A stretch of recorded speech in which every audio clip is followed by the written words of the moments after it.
राम समर्थ श्रीराम भाग 53. अशा प्रसंगांमुळे महाराजांच्या कीर्तीमध्ये आणखीन भर पडली. असंख्य लोक महाराजांच्याकडून नाम घेऊन जप करू लागले. चांगल्या चांगल्या लोकांच्या हातामध्ये माळा दिसू लागल्या. असा जप करणाऱ्या लोकांमध्ये काही वैदिक विद्वान देखील होते. तोफखान्यावर राहणाऱ्या एका शास्त्रीबुवाला ही गोष्ट पसंत पडली नाही. तो त्यांना म्हणे, अरे मूर्खांनो, तुम्ही द्विजश्रेष्ठ ना. खरं म्हणजे तुम्ही वेदाध्ययन करायचं आणि लोकांना ब्रह्मज्ञान सांगायचं आणि ते दिलं सोडून आणि उगाच एका रामदासाच्या नादी लागलात आणि अज्ञानासारख्या माळा ओढीत राहिलात. अरे राम राम काय म्हणत बसलायत. माझी आणि त्यांची एकदा गाठ पडू दे, म्हणजे हे बंड मी कसं मोडून काढतो पहा बरं. त्या वैदिकांनी त्याला उत्तर दिलं, शास्त्री बुवा, आम्ही आपले अज्ञानी, तुम्ही तर मोठे ज्ञानी आहात ना, परंतु तुम्ही तरी वेदविक्रयच करता की नाही. मग वेदाध्ययनाने तुम्ही मुक्त कसे होणार बरं. आम्हाला महाराजांनी नाम घ्यायला सांगितलंय. नाम हे ओंकार रूप आहे, ते वेदारंभी आहे, ते वेदांच्या अंती आहे, तेच भगवंताला प्रिय आहे. म्हणून ते घेत गेल्याने भगवंताची भक्ती घडते. कलियुगामध्ये तर हेच साधन थोर आहे. नामाबद्दल आणखी माहिती तुम्ही महाराजांना विचारा, आम्ही नाम काही सोडणार नाही. शास्त्री बुवाला हे अगदी न आवडून तो महाराजांची पोटभर निंदा करायचा. एकदा श्री महाराज रामाच्या दर्शनासाठी राम मंदिरात आले. शास्त्री बुवाला ते कळलं. तो तिथे धावतच आला. महाराजांनी त्याला पहिल्याने नमस्कार केला आणि हाताला धरून आपल्या जवळ बसवून घेतलं. शास्त्री बुवा महाराजांना म्हणाले, अहो, तुम्ही महाराज म्हणून घेता आणि द्विजांना रामनाम घ्यायला लावता. हे काय म्हणजे त्यांना वेदाविरुद्ध मार्ग सांगून भ्रष्ट करता. हे काही तुम्हाला शोभत नाही. तुम्हाला वेदशास्त्र काही माहीत नाही. उगीच राम राम राम राम म्हणत बसता आणि इतरांना तसं करायला लावता. तुम्ही खास नरकाचे धनी होणार. महाराज मोठ्या नम्रतेने आर्जवाने त्याला म्हणाले, शास्त्री बुवा, क्षमा करा, मी तर अज्ञानी आहे. माझ्यावर आपण संताप करू नये. पण नाम हे भगवंताला फार प्रिय आहे बरं.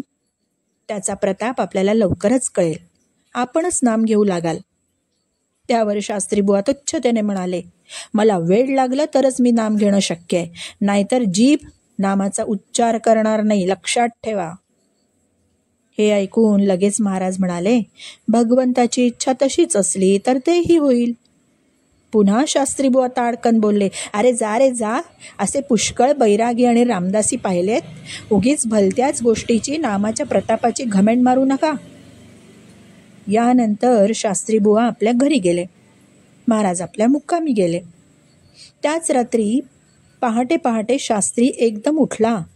त्यांनी आपल्या हातामध्ये 2 जळकी लाकडं घेतली आणि त्याची टिपरी करून मोठ्याने राम नाम उच्चारित गावभर हिंडू लागला.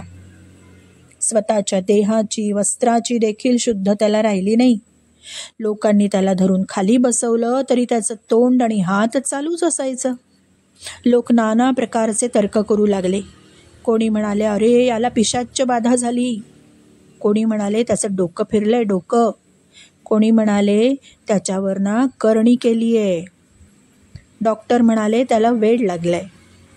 ही वार्ता महाराजांच्या कानांवर गेल्यावर त्यांनी त्याला घेऊन यायला मनुष्य पाठवला. तो आल्यावर त्याची अवस्था पाहून वाईट वाटलं महाराजांना. म्हणाले, अरे रे, याला उन्माद म्हणजे हिस्टेरिया झालाय. तो उतरला की त्याला बरं वाटेल. असं बोलून महाराजांनी शास्त्र्याच्या डोक्यावर हात ठेवला आणि त्याला 5 मिनिटात गाढ झोप लागली. 6 तास गेल्यानंतर तो जेव्हा जागा झाला तेव्हा तो अत्यंत शांत झालेला आढळला. त्याच्या वृत्तीमध्ये एकदम फरक पडून त्याचं वागणं सगळं बदलून गेलं. श्री महाराजांच्याकडून त्यांनी राम नाम घेतलं आणि त्याचा जप करायला आरंभ केला. पुढे 12 वर्ष तो राम मंदिरामध्ये तुलसी रामायण सांगत असे. लोकांना दीक्षा देण्याचा अधिकार महाराजांनी त्याला दिलेला होता. तो सन 1905 मध्ये वारला. इंदूरमध्ये नेहमीच पाण्याचा पुरवठा कमी असे आणि त्यातल्या त्यात उन्हाळ्यामध्ये तर पाण्याची टंचाई विशेषच भासत असे. आदल्या वर्षी पाऊस कमी झाल्याने श्री महाराज तिथे असताना दुष्काळ पडला. सरकारने दुष्काळी कामं काढून लोकांना बरीच मदत केली. महाराजांनी देखील गरिबांना पुष्कळ अन्नदान केलं. ते नैमिषारण्यात जाण्यास निघणार होते, म्हणून इंदूरच्या सर्व लोकांना गावजेवण देण्याचं ठरलं. हे ठरत असताना तेथील 2-3 सावकार सरदार दर्शनाला आलेले होते. श्री महाराज त्यांना म्हणाले, बोला, तुमची कोणाची तयारी आहे का? सर्वांना जेवायला घालायचंय आणि वर दक्षिणा पण द्यायची आहे. कोणी म्हणाला, आपण नुसतं जेवण देऊ पण दक्षिणा नाही देणार. कोणी म्हणाला, आपण नुसती दक्षिणा देऊ पण आपल्याला जेवण काही झेपणार नाही बाबा. तिसरा म्हणाला, आपण दोन्ही करू पण दक्षिणा 4-4 आणेच देऊ. हे सर्व ऐकून महाराज हसले. त्यांना म्हणाले, हे पहा, तुमचं सर्वांचं राहू द्या. आपण सर्वांना जेवायला घालूच, शिवाय प्रत्येकाला 1-1 रुपया दक्षिणा देऊ. दुसऱ्या दिवशी सकाळी गावात दवंडी पिटवली. महाराजांनी सर्व लोकांच्या समोर आपली कफनी झाडून रिकामी आहे हे दाखवलं. त्या दिवशी रात्री 11 वाजेपर्यंत जेवणं चालली होती आणि प्रत्येकाला श्री महाराज 1-1 रुपया दक्षिणा देत होते. गंमत अशी व्हायची की जेवायला येणारी पुष्कळ माणसं त्यांचं दर्शन घ्यायची आणि त्यांच्या पुढे ₹1-2 रुपये ठेवून जायची आणि त्यातून शेवटच्या पंक्तीपर्यंत प्रत्येकाला 1-1 रुपया दक्षिणा मिळत गेली. अगदी भिकारी देखील पुष्कळ जेवून गेले आणि त्यांच्यापैकी प्रत्येकाला 1-1 रुपया मिळाला. रात्री सर्व आटोपल्यावर पुन्हा महाराजांनी आपली कफनी झाडली तर ती आपली रिकामीच्या रिकामीच होती. महाराजांच्याकडे येणाऱ्या एका अधिकाऱ्याची गावाच्या बाहेर एक बाग होती. तिच्यामध्ये काम करणारा माळी मोठा भाविक होता. महाराजांनी त्याला नाम घ्यायला सांगितल्यापासून बागेत काम करताना तो नाम घेत असे. सारखं नामस्मरण करी. झाडांना आपल्या मुलांप्रमाणे वाढवावं असं महाराज त्याला एकदा बोलले होते. त्यामुळे तो बागेतल्या झाडांच्यावर अत्यंत प्रेम करी आणि त्यांना जीवापलीकडे जपत असे.